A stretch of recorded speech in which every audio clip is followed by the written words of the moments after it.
নমস্কার, আমি KP astrologer চিরঞ্জিত। আশা করি সকলে ভালো আছেন। আজকে যে বিষয় নিয়ে আমি আলোচনা করব সেটি হলো দেবগণ মানুষদের গোপন রহস্য। তো আপনি যদি দেবগণের মানুষ হয়ে থাকেন, তাহলে কেন আপনার সবচেয়ে কাছের মানুষ বারবার আপনাকে ঠকাতে থাকেন? কেন আপনি সবাইকে বিশ্বাস করে শেষে নিজেকেই ঠকতে হয়? কেন আপনার অতি সরলতার সুযোগ সবাই নেয়?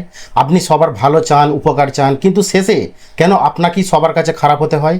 তো এই ভিডিওতে দেবগণের এমন কিছু গোপন এবং রহস্যময় কথা আজ আমি তুলে ধরব, যা আপনি আজ পর্যন্ত শোনেননি। তো প্রথমেই জানবো গণ কি। জ্যোতিষশাস্ত্রে 27টি নক্ষত্রকে সাধারণত 3টি গণে বিভক্ত করা হয়। সেগুলি হলো দেবগণ, মনুষ্যগণ অর্থাৎ নরগণ এবং রাক্ষসগণ। যেমন অশ্বিনী, মৃগশিরা, পুনর্বসু, পুষ্যা, হস্তা, স্বাতি, অনুরাধা, শ্রবণা ও রেবতী। এই 9টি নক্ষত্রের মধ্যে যাদের জন্ম হয়ে থাকে তারা দেবগণের মানুষ হয়ে থাকেন। তো প্রথমেই বলি, দেবগণ মানি যে ভগবান বা ভগবান সমতুল্য এমনটা নয়। দেবগণ মানি যে সব কিছুই ভালো হবে, বা দেবগণ মানি তার জীবনে কোনো সমস্যা থাকবে না, এমনটাও নয়। গণ মানুষের জীবনে এক বিশেষ এনার্জিকে বোঝায়। কোনো গণই নিজে ভালো বা খারাপ নয়। প্রতিটি গণই নিজস্ব কিছু শক্তি আছে এবং দুর্বলতাও আছে। দেবগণের মানুষেরা সাধারণত অত্যন্ত সংবেদনশীল ও পবিত্র হয়ে থাকেন। এরা ঝগড়া, অশান্তি, ঝুট ঝামেলা এবং অশান্তকর পরিবেশ একদমই পছন্দ করেন না। এই রকম পরিবেশ দেখলে এদের দম বন্ধ হয়ে যাওয়ার মতো পরিস্থিতি তৈরি হয়। দেবগণের মানুষেরা সাধারণত বেশিরভাগ শান্ত পরিবেশ ও একাকিত্বভাবে থাকতেই বেশি পছন্দ করেন। দেবগণের মানুষেরা সাধারণত শান্ত, মনোরম বা আধ্যাত্মিক পরিবেশে ভ্রমণ করতে বেশি পছন্দ করেন। এছাড়া প্রাকৃতিক পরিবেশ যেমন নদী, পাহাড়, সমুদ্র, এইসব জায়গায় এদের বেশ পছন্দের। এছাড়া প্রাচীন কোনো মন্দিরের প্রতি আকর্ষিত বোধ করেন। এছাড়া সাধারণত ধর্মীয় ও তীর্থক্ষেত্রে বেশ আকর্ষণ বা টান থাকে। দেবগণের মানুষেরা সাধারণত সততার পথে উপার্জন করতে বেশি ভালোবাসেন। এরা অন্যায় বা দুর্নীতির পথে ইনকামকে একদম সহ্য করতে পারেন না। ফলে এদের জীবনে অর্থ ধীরে ধীরে স্থিতিশীল হয় এবং এদের অর্থ ধীরে ধীরে এলেও যা আসে তা বেশিরভাগটাই স্থায়ী হয়ে থাকে। দেবগণের মানুষেরা জীবনে অর্থ উপার্জন ভালোই করেন, কিন্তু অন্যকে দান করতে গিয়ে নিজের জমানো অর্থ অনেক সময় ব্যয় করে ফেলেন। কর্মক্ষেত্রে অত্যাধিক সততার জন্য অনেক মানুষ এদের বিপদে ফেলার চেষ্টা করেন, কিন্তু সাময়িকভাবে তা সমস্যা হলেও আখিরে দেবগণের মানুষেরই জয়লাভ হয়ে থাকে। এরা সাধারণত সেবামূলক কাজ বেশ ভালোই করে থাকেন। দেবগণের মানুষেরা মনের গোপন কথা চেপে রাখেন এবং মুখ ফুটে কাউকে বলতে পারেন না। এরা প্রেমের ক্ষেত্রে খুব পবিত্র হয়ে থাকেন এবং পার্টনারকে খুব সম্মান করেন ও অত্যন্ত ভালোবাসেন। এদের পার্টনার যদি কোনো কারণে ভুল করে থাকেন, তাহলে তা এরা সহজেই ক্ষমা করে দেন।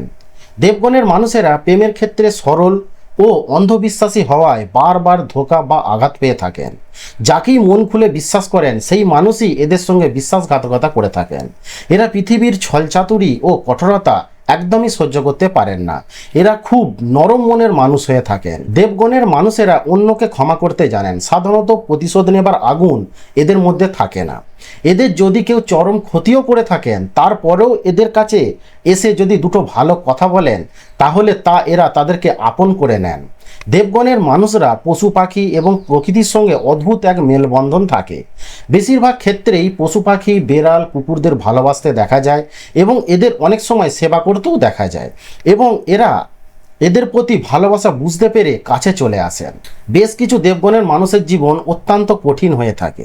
এরা সাধারণত বৈবাহিক জীবন হাসি খুশির মাধ্যমে কাটানোর চেষ্টা করেন, কিন্তু এদের যদি অন্য কোনো গণের সাথে, অর্থাৎ বিশেষ করে রাক্ষস গণের সাথে বিবাহ হয় অথবা অতিরিক্ত উগ্র স্বভাবের মানুষের সাথে হয়, তা প্রচুর প্রবলেমের মধ্য দিয়ে সাংসারিক জীবন কাটাতে হয়। তবে সবসময় যে এমনটি হয় তা নয়, এক্ষেত্রে আরও বিশেষ কিছু দেখার প্রয়োজন পড়ে। তবে এই দেবগণের মানুষ সাংসারিক জীবনের কষ্ট মুখ বুঝে সহ্য করেন। তারা কখনোই সংসার ভাঙতে বা ত্যাগ করতে চান না। সমাজ ও পরিবারের কথা ভেবে নিজের সুখ পর্যন্ত বিসর্জন দিয়ে থাকেন। এরা সংসার থেকে একটু ভালোবাসা পাওয়ার জন্য সব কিছু করতে পারেন, আর এটাই এদের দুর্বলতা ভেবে মানুষ এদের সাথে খারাপ ব্যবহার করে থাকেন। এরা নিঃশব্দে কাঁদেন, কিন্তু মানুষ তা কখনোই টের পান না। আবার বেশ কিছু দেবগণের মানুষদের ক্ষেত্রে দেখা যায় যে তারা অন্যকে সাহায্য করতে গিয়ে জীবনের সব কিছু হারিয়ে ফেলেন। পরিবর্তে যন্ত্রণা ছাড়া কিছুই পান না, কিন্তু তাতেও এরা কখনোই কারো খারাপ বা ক্ষতি চান না, কাউকে ঠকাতেও চান না, কিন্তু এই আজব দুনিয়ায় নিজেরাই বারবার ঠকে যান। ফলে এই মনুষ্য জন্মের প্রতি এদের এক বিতৃষ্ণা জেগে ওঠে। এরা যেন এক মুক্তির পথ খুঁজে বেড়ান। এরা এতটাই কষ্টের মধ্যে জীবন অতিবাহিত করেন যে এরা মানুষ হয়ে জন্মানোটাকেই অবহেলা বা ঘৃণা করে থাকেন। এরা কারো কষ্ট দেখলে তা সহ্য করতে পারেন না। এরা খুব সহজ সরল হয়ে থাকেন, এরা সবাইকে ভালোবাসেন, কিন্তু দুঃখের বিষয় বেশিরভাগ ক্ষেত্রে এরা অপরের থেকে ভালোবাসা খুব কমই পেয়ে থাকেন এবং অনেক সময় এদেরকে কেউ বোঝার পর্যন্ত চেষ্টা করেন না। দেবগণের মানুষের জীবন অনেক সময় বেশ কঠিন হয়ে থাকে। এরা অনেক সময় নিজেদের কর্ম নিয়েও বেশ চিন্তিত থাকেন। এরা অনেক সময় একাকিত্ব পছন্দ করেন এবং প্রাকৃতিক সান্নিধ্য পছন্দ করেন। এরা জীবনে প্রচুর ধোঁকা ও বিশ্বাসঘাতকতায় শিকার হয়ে থাকেন। এরা অন্যকে অন্ধের মতো বিশ্বাস করেই বেশি ধোঁকা খেয়ে থাকেন। এরা অনেক ক্ষেত্রে মানুষকে সহজে ক্ষমা করতে পারেন না, কারণ এরা এমনই ধোঁকা খেয়ে থাকেন যে ক্ষমা করলেও তাদের প্রতি আর সেই সম্মান বা ভালোবাসা থাকে না। এরা যতই নিজের কাছের মানুষের পাশে দাঁড়ান না কেন, শেষে বেশিরভাগ সেই মানুষের কাছ থেকে আঘাত পেয়ে থাকেন। দেবগণের মানুষেরা আঘাত পেতে পেতে এমন কঠিন হয়ে যান যে নিজেকে সবার থেকে আড়াল করে নেন, নিজের জীবনের সব দরজা বন্ধ করে নেন, কিন্তু খুব একা হয়ে যান ঠিকই, কিন্তু একাকিত্বে আর ভোগেন না। এর ফলে এরা অনেকটাই মানসিক স্বস্তি পেয়ে থাকেন। এরা এই পৃথিবীর ছলচাতুরি, বিশ্বাসঘাতকতা, অহংকার, দম্ভ এসবের প্রতি এতটাই বিতৃষ্ণা জেগে ওঠে যে তারা ভাবেন পৃথিবী হয়তো তাদের জন্য উপযোগী নয়। এরা বেশিরভাগ মানুষের ভালো করতে গিয়ে বা উপকার করতে গিয়ে নিজেরই ক্ষতি করে ফেলেন। এই কারণে এদের সাংসারিক জীবন অশান্ত হয়ে থাকে। এরা তখনই প্রচণ্ড মানসিক কষ্ট পেয়ে থাকেন যখন এরা যাদের উপকার করেন তারা এদের সবথেকে বেশি ক্ষতি করে থাকেন। কিন্তু আশ্চর্যের বিষয়, এরা মানুষের বিপদে সব ভুলে গিয়ে ছুটে যেয়ে দাঁড়ান। তখন তারা ভুলেই যান যে এই মানুষগুলোই এদের এত দুঃখ, কষ্ট, যন্ত্রণা দিয়েছে। এরা যদি মনের গোপন কথা কারো কাছে প্রকাশ করেন, সেখানেও তাদের মানুষ বিশ্বাসঘাতকতা করে থাকেন। এরা প্রকৃত শান্তপ্রিয়, সরল, মনে কোনো জটিলতা নেই, কিন্তু দুঃখের বিষয় বেশিরভাগটা এদের কপালে শান্তি নেই। এরা প্রচণ্ড ঈশ্বর বিশ্বাসী হয়ে থাকেন, ফলে এদের কেউ ক্ষতি করার চেষ্টা করলেও সবসময় তা পেরে উঠতে পারেন না। দেবগণের রুচিবোধ সত্যি খুব ভালো হয়ে থাকে। এরা তাকেই পছন্দ করেন যারা সত্যর পথে থাকেন, যাদের রুচিবোধ ভালো, যারা অন্যায়কে প্রশ্রয় দেন না, যারা মানুষকে না ঠকিয়ে সম্মান দিতে জানেন। এদের জীবনে অনেক সময় বন্ধুও কম হয়ে থাকে, কারণ এরা মিথ্যাচার পছন্দ করেন না, সবসময় সত্যের পথে থাকেন, ফলে সবার সাথে এদের বনিবনা হয় না। দেবগণের মানুষেরা অনেক সময় খুব সাহসী হয়ে থাকেন, ভুলকে ভুল আর ঠিককে ঠিক বলার ক্ষমতা রাখেন। এদেরকে কেউ দাবিয়ে বা দমিয়ে রাখতে পারেন না। দেবগণের মানুষেরা বেশিরভাগ ক্ষেত্রেই কাউকে না বলতে পারেন না, তাই এই জন্য এদেরকে অনেকেই সস্তা ভাবেন। এদেরকে অনেক সময় মানুষ দোষারোপ করে থাকেন, তাই এরা একাকিত্বে ভোগেন এবং তখনই মনে নেগেটিভ চিন্তা উদ্ভাবিত হতে দেখা যায়। দেবগণের মানুষেরা অনেক সময় খারাপ কিছু দেখে থাকতে পারেন না, ফলে উত্তেজিত হয়ে পড়েন এবং তর্ক বিবাদে জড়িয়ে পড়েন। দেবগণের মানুষেরা সবার মঙ্গল চান, তবে শত্রুর সাথে মোকাবেলার কারণে এরা চতুর হতে বাধ্য হন, কারণ তা না হলে দুনিয়া এদের কোণঠাসা করে দেবে। এরা শান্ত প্রকৃতির হলেও এদের বয়স বাড়ার সাথে সাথে জীবনে ঠকে ঠকে সংগ্রাম করে করে সমাজের বাস্তবিক রূপ দর্শন করে ফেলেন, ফলে এদের মধ্যে রাগ, জেদ, ক্রোধ আসতে বাধ্য হয়। দেবগণের মানুষেরা সাধারণত পরিস্থিতির শিকার হয়ে থাকেন, ফলে পরিস্থিতি এদেরকে কখনো কখনো ভালো থেকে খারাপ বা খারাপ থেকে ভালো করে তোলে। দেখুন, দেবগণের মানুষেরা মন থেকে খুব সরল, দয়ালু, সৎ এবং পরোপকারী হয়ে থাকেন। এরা মানুষকে সৎ উপদেশ দিয়ে থাকেন। এরা সঠিক পথে পরিচালিত হতে পারলে সমাজকে বদলে দেওয়ার মতো ক্ষমতা রাখেন। এরা সহজে কাউকে ঠকান না এবং সবাইকে খুব দ্রুত বিশ্বাস করে ফেলেন।